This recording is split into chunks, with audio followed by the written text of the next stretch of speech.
اے پیغمبر صلی اللہ علیہ وآلہ وسلم،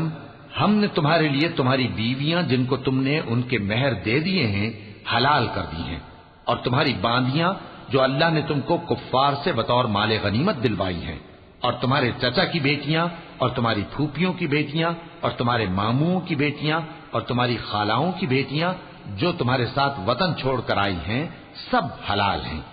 اور کوئی مومن عورت اگر اپنے آپ کو پیغمبر صلی اللہ علیہ وآلہ وسلم کے حوالے کر دے، یعنی مہر کے بغیر نکاح میں آنا چاہے،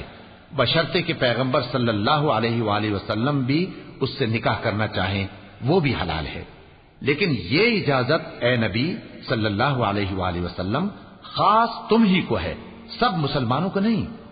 ہم نے ان کی بیویوں اور باندیوں کے بارے میں جو مہر واجب الادا مقرر کر دیا ہے ہم کو معلوم ہے، یہ اس لیے کیا گیا ہے کہ تم پر کسی طرح کی تنگی نہ رہے،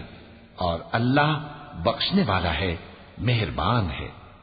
اے پیغمبر صلی اللہ علیہ وآلہ وسلم، تم کو یہ بھی اختیار ہے کہ جس بیوی کو چاہو پیچھے رکھو اور جسے چاہو اپنے پاس رکھو،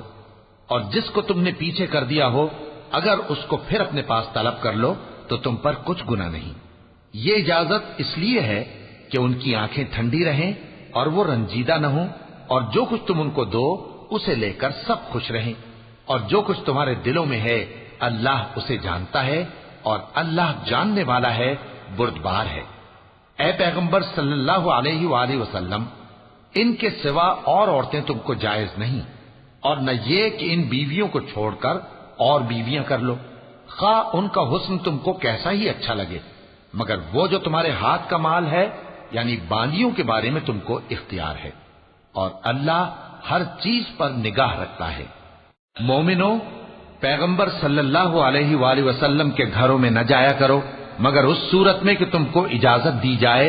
یعنی کھانے کے لیے بلایا جائے جبکہ اس کے پکنے کا انتظار بھی نہ کرنا پڑے، لیکن جب تمہاری دعوت کی جائے تو جاؤ، اور جب کھانا کھا چکو تو چل دو، اور باتوں میں جی لگا کر نہ بیٹھ رہو۔ یہ بات پیغمبر صلی اللہ علیہ وآلہ وسلم کو ایذا دیتی تھی، اور وہ تم سے حیا کرتے تھے اور کہتے نہیں تھے، لیکن اللہ سچی بات کے کہنے سے نہیں شرماتا، اور جب پیغمبر صلی اللہ علیہ وآلہ وسلم کی بیویوں سے کوئی سامان مانگو تو پردے کے باہر سے مانگو، یہ تمہارے اور ان کے دلوں کے لیے بہت پاکیزگی کی بات ہے۔ اور تم کو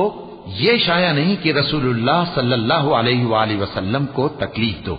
اور نہ یہ کہ ان کی بیویوں سے کبھی ان کے بعد نکاح کرو، بے شک یہ اللہ کے نزدیک بڑا گناہ کا کام ہے۔